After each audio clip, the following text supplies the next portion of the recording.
وبعدين الانسان بيتعلم. الدرس قاسي. انا الخروج بالنسبه لي للمنتخب المغرب في هذا الدور مفاجاه كبيره. يعني هي تاني اكبر مفاجاه في البطوله بعد خروج السنغال. في ماذا فشل المنتخب المغربي في هذه المباراه كابتن؟ اولا انا ما كنتش يعني قلت هيتاثر بغياب زياشي وبوفال، بس مش لهذه الدرجه. ثانيا هو لم يستغل فرصه. المشكله دي يا امين عندكم في منتخب المغرب من كاس العالم، بتجيلكوا فرص وما بتسجلوش.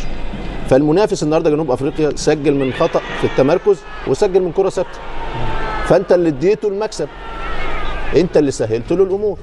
جالك ضربه جزاء ضيعتها. حكيمي اوعى تزعل، حكيمي نجم المنتخب المغربي الاول. صحيح الاول، وتحمل مسؤوليه انه ياخد ضربه جزاء عادي.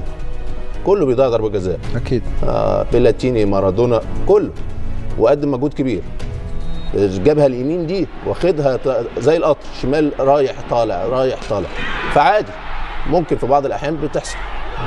انا لو مسؤول في الكره المغربيه اول قرار لازم اخده ادعم المجموعه دي وادعم وليد المدرب.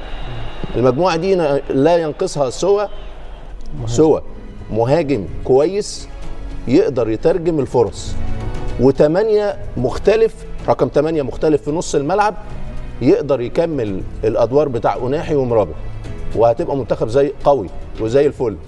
خلي بالك البطوله الجايه على ملعبكم، مالكوش حجه. البطوله الجايه الظروف هتبقى احسن على ملعبكم، والمنتخب ده خد درس قاسي في هذه البطوله، هيتعلم منه وهيبقى من اقوى المرشحين. فبلاش الاجواء الدراميه. المنتخبات الثانيه العربيه عندها مشاكل كتير قوي، انتوا لا، انتوا ما عندكوش الا واحد مهاجم يقدر يترجم الفرص، وواحد 8 في نص الملعب مختلف. غير كده الفريق ده هيكسر الدنيا. فعلى اهدوا.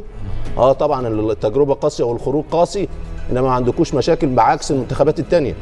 المنتخبات العربيه منتخبنا عنده مشاكل كتير قوي في المنظومه في كله. تونس عنده مشاكل كتير، الجزائر عنده مشاكل كتير، انتوا لا.